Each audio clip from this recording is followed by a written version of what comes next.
चलो बच्चों, कक्षा 9 में प्रश्नावली 7.3 अंतर्गत क्वेश्चन जिससे बनाना है किस्त योजना अंतर्गत। जैसे हम कोई सामग्री खरीदते हैं जिसका संपूर्ण मूलधन अदा न करके, उसको कुछ मूलधन अदा करके, विक्रय मूल्य अदा करके शेष राशि को हम क्या है सामान अपने सहूलियत हिसाब से 2 किस्तों 3 किस्तों या 12 किस्तों में अदा करते हैं, तो आपके क्या है सरलता से वह वस्तु हम उसको खरीद सकते हैं। इसी प्रकार यह आधारित प्रश्नावली 7.3 किस्त योजना पर आधारित है, जिसमें हमें किस्त की राशि, किस्त में ब्याज की दर व मूलधन ज्ञात करेंगे। जिसके अंतर्गत यहाँ पे प्रश्न पहला लिया गया है, एक कुर्सी को 450 रुपये नगद अथवा 210 रुपये तत्काल नगद भुगतान एवं 125 रुपये की 2 समान किस्तों में बेचा जाता है। किस्त योजना में लिए गए ब्याज की दर ज्ञात करना है। तो इस तरह से इसमें हमें ब्याज की दर निकालना है। तो यहाँ पे देखें, हल इसमें दिया हुआ है, कुर्सी का क्या दिया हुआ है, नगद मूल्य। कुर्सी का क्या दिया है, नगद मूल्य। नगद मूल्य कितना है, 450 रुपये। यानी कुर्सी का ये नगद मूल्य कितना है, 450। नगद भुगतान, नगद भुगतान कितना किया हुआ है, नगद भुगतान इसमें 210 रुपये। तो शेष इसमें कितना बचता है, शेष किस्त हेतु राशि। तो इसमें हम दोनों को क्या कर दें, घटा दें।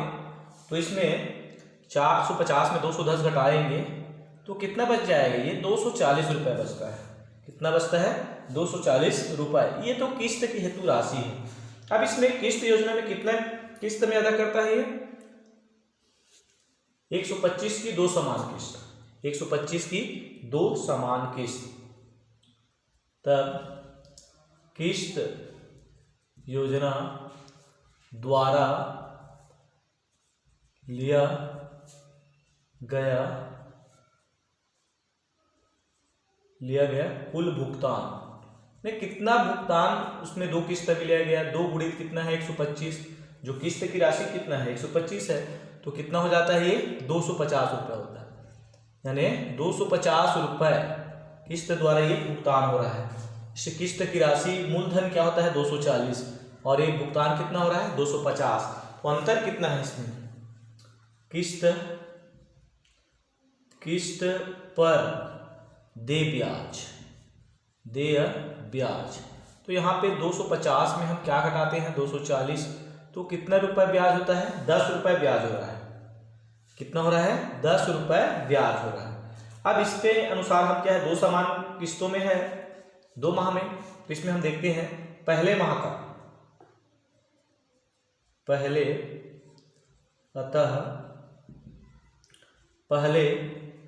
माह के लिए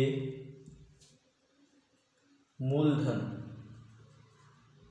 क्या होगा, मूलधन पहले माह के लिए मूलधन क्या होगा 240 रुपये होगा, क्योंकि 240 रुपये पहले माह के लिए मूलधन हो रहा है। अब 240 रुपये पहले माह के लिए मूलधन होता है, कितना होता है 240 रुपये।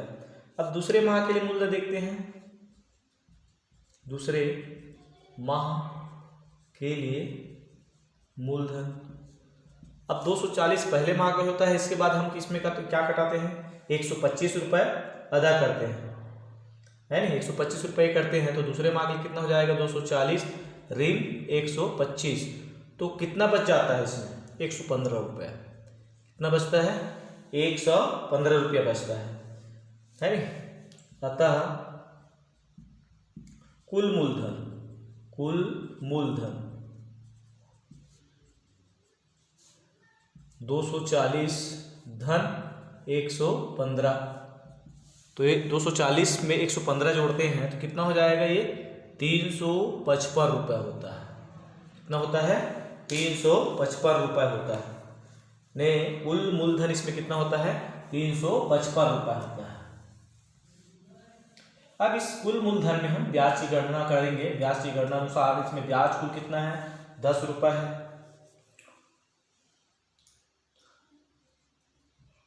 माना ब्याज की दर कितना है 8%, कितना है 8% है, 8%। ये क्या है वार्षिक में है, 8% क्या है वार्षिक है। अतः कुल ब्याज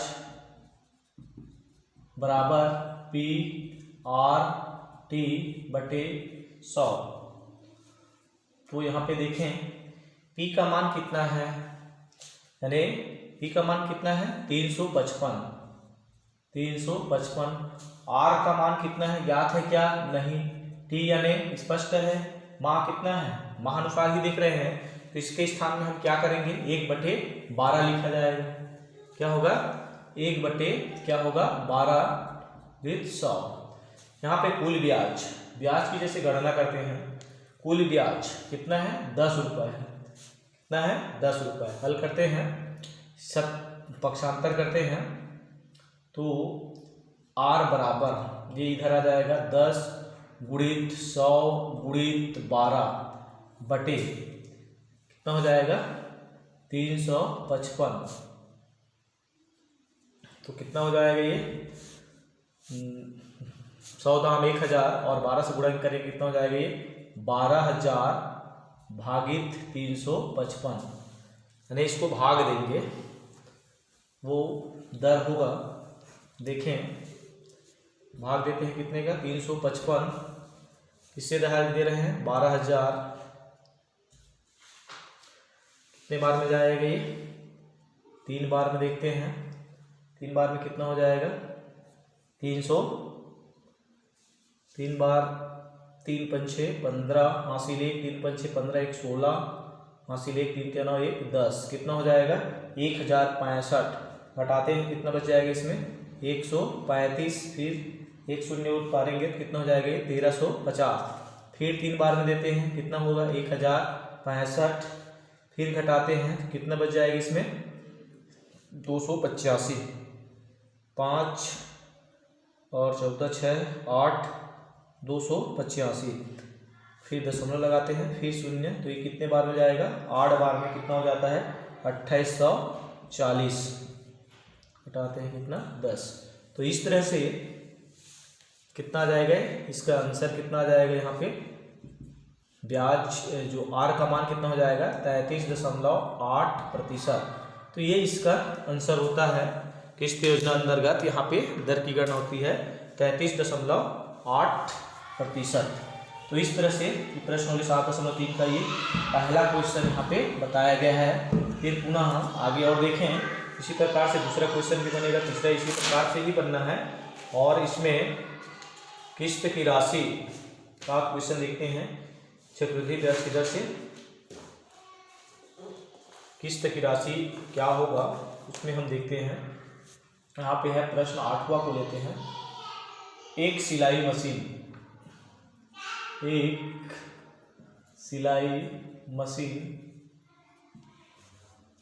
3000 रुपये नगद अथवा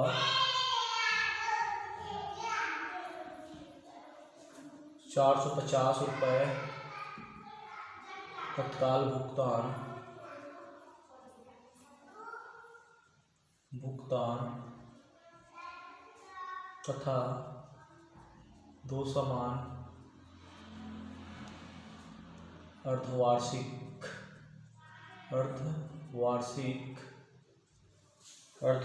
किस्तों पर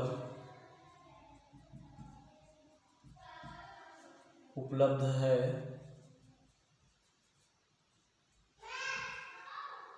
प्रत्येक किस्त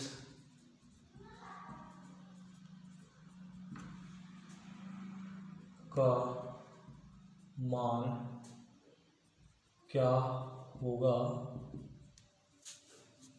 यदि चक्रवृद्धि ब्याज की दर 4% वार्षिक हो। तो यहाँ पे प्रश्न 8वां, एक सिलाई मशीन 3000 रुपये नगद अथवा 450 रुपये तत्काल भुगतान तथा 2 समान अर्धवार्षिक यानी 6 माह में किस्तों पर उपलब्ध है, प्रत्येक किस्त का मान क्या होगा यदि चक्रवृद्धि ब्याज की दर कितना है 4% वार्षिक हो। तो यहाँ पे किस्त की राशि निकालना है। देखिए हल दिया है, क्या दिया है यहाँ पे, सिलाई मशीन का नगद मूल्य, सिलाई मशीन का नगद मूल्य, नगद मूल्य कितना है 3000 रुपये, कितना है 3000 रुपये इसका नगद मूल्य है। तत्काल भुगतान क्या है, तत्काल भुगतान तुरंत कितना पैसा देता है, 3000 में कितना दे रहा है 450, कितना है 450 रुपये। शेष देय राशि, शेष बचा राशि, शेष बचा राशि कितना हो जाएगा, 3000 में हम कितना घटाएंगे 450, तो कितना बच जाएगा ये 2550 होगा, कितना होगा 2550। तो ये देय राशि है। ब्याज की दर क्या है, ब्याज की दर कितना है 4%, क्या है ये दो समान 4%, इसमें क्या दिया हुआ है वार्षिक है, 4% क्या है वार्षिक है। अब इसमें छमाही गणना में क्या हो जाएगा 2% क्या होगा छमाही होगा, क्योंकि यहाँ पे अर्धवार्षिक दो समान अर्धवार्षिक ऐसा कर रहा है, तो छमाही गणना में क्या हो जाएगा ये 2% होगा। अब इसके पश्चात हम देखें, मान लेते हैं माना कि प्रत्येक किस्त, 2 किस्त है, तो प्रत्येक छमाही किस्त की राशि, किस्त की राशि, तो प्रत्येक किस्त की राशि हम क्या लेते हैं 100 रुपये मान रहे हैं, कितने मान रहे हैं 100 रुपये मान लेते हैं।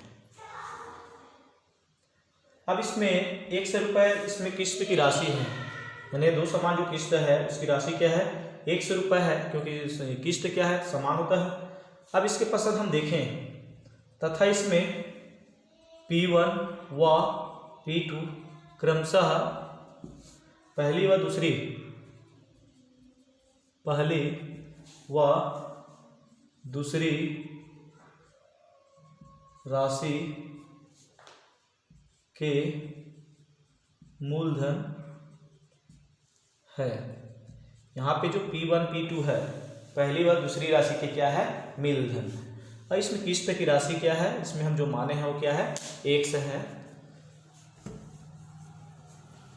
अब ये 100 का मान ज्ञात करना है मान अनुसार। अब यहाँ पे देखें चूंकि x जो ब्याज प्रक्रिया अंतर्गत देखें यहाँ पे x जो किस्त राशि है, तो किस्त राशि क्या है मिश्र धन होगा, तो मिश्र धन के यहाँ पे सूत्र क्या होता है a बराबर p कोष्टक में 1 धन r बटे 100 घात n।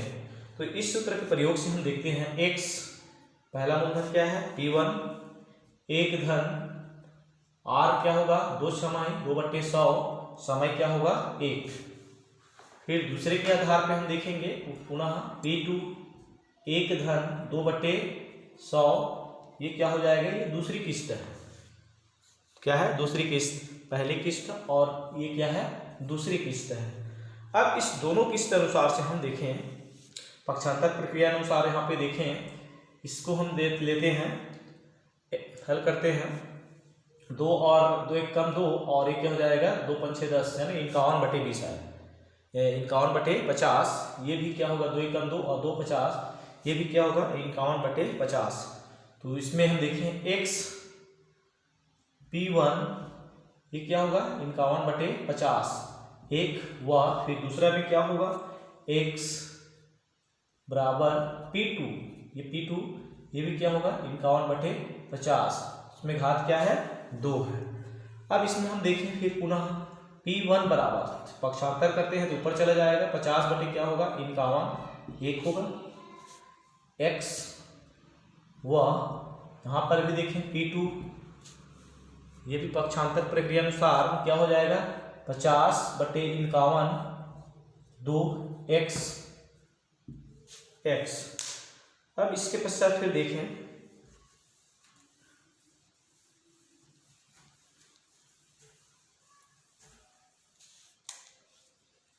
अतः इस दोनों के अनुसार से हम देखते हैं, दोनों को जोड़ते हैं तो ये किसके बराबर होगा? कुल मूलधन के बराबर होगा। इसके बराबर होगा, दोनों मूलधन को जोड़ते हैं P1 और P2, तो क्या होगा? ये कुल किस्त के जो मूलधन के बराबर होगा, तो P1 धन क्या लिखते हैं? P1 धन P2 बराबर 50/51 और एक x 50/51 2x। अब इस दोनों मूलधन क्या है? 2500 क्या है? 50 क्या है? 2550। अब यहाँ पे हल देखें तो ये वो क्या हो जाएगा? 50/51 क्या होगा? घात 1 है तो 1 से ही मानेंगे। अब ये क्या हो जाएगा? 50/51 घात क्या है? 2x, इसका भी पूरा x है। अब इसमें हम देखें 50/51 को हम क्या करें? उभयनिष्ठ निकाल लेते हैं, बाहर निकाल देते हैं। 50/51 को क्या कर लेते हैं? बाहर निकाल देते हैं। तो 50/51 बाहर बचा क्या है? यहाँ पे देखें तो बचा, इसमें क्या बच रहा है? एक से भी उभयनिष्ठ निकालते हैं, दोनों में एक से है तो एक से बाहर निकालते हैं, बच क्या रहा है? एक धन। फिर क्या बचेगा? 50/51 50/51, क्योंकि घात इसमें एक निकल चुका है तो क्या एक ही बचेगा। अब यहाँ पे हम क्या करते हैं? इधर पक्षांतर करते हैं, इस ओर पक्षांतर करते हैं तो ये क्या हो जाएगा? 2550 गुणित 51/50 बराबर x। फिर ये क्या हो जाएगा? जैसे इसमें आपका 51 और धन 50 कितना हो जाएगा? 101/51 कितना हो जाएगा? 101/51। इसमें थोड़ा सरल करते हैं, 1 शून्य और 1 शून्य कट जाएगा, 5 से ही कटाते हैं, 5 1 25 5 1 5 51 गुणित 51। फिर पक्षांतर इधर से आते हैं तो गुणित फिर ये क्या हो जाता है? 51 होता है और नीचे क्या हो जाएगा? 101 क्या हो जाएगा? 101 बराबर ये किसका मान होगा? ये x का मान होगा। किसका मान होगा? x का मान होगा। तब इस x बराबर तीनों का हम गुणा करते हैं और 101 से क्या करते हैं? भाग देते हैं। तो इसमें लगभग एक परिमित मान क्या है? जैसे इसमें आप गणना करेंगे तो ये आपका होता है 1313 रुपये 38 पैसे, 1313 रुपये 38 पैसे। ये इसके हल प्रक्रिया के पश्चात प्राप्त होगा। तो इस तरह से आप तीनों को गुणा करेंगे और ये क्या है? 101 से भाग देंगे तो ये आपका किस्त की राशि होती है। दोनों समान किस्तों की राशि क्या हो जाती है? 1313 रुपये 38 पैसे। तो इस तरह से ये क्वेश्चन आपका क्लियर होता है और ये अध्याय 7 समाप्त होता है। और कुछ परेशानी होगा तो आप किसी कमेंट के माध्यम से कुछ बताएंगे, पूछेंगे तो फिर अगला वीडियो में फिर ये बताया जाएगा। फिर नेक्स्ट अध्याय हम देखेंगे, अध्याय 8 त्रिकोणमितीय अनुपात एवं सर्वसमीकाएं। त्रिकोणमितीय अंतर्गत है, सवाल कहें तो सरल भी है और कठिन भी है। तो अगला वीडियो में इसके संबंध में आपको बताया जाएगा। धन्यवाद।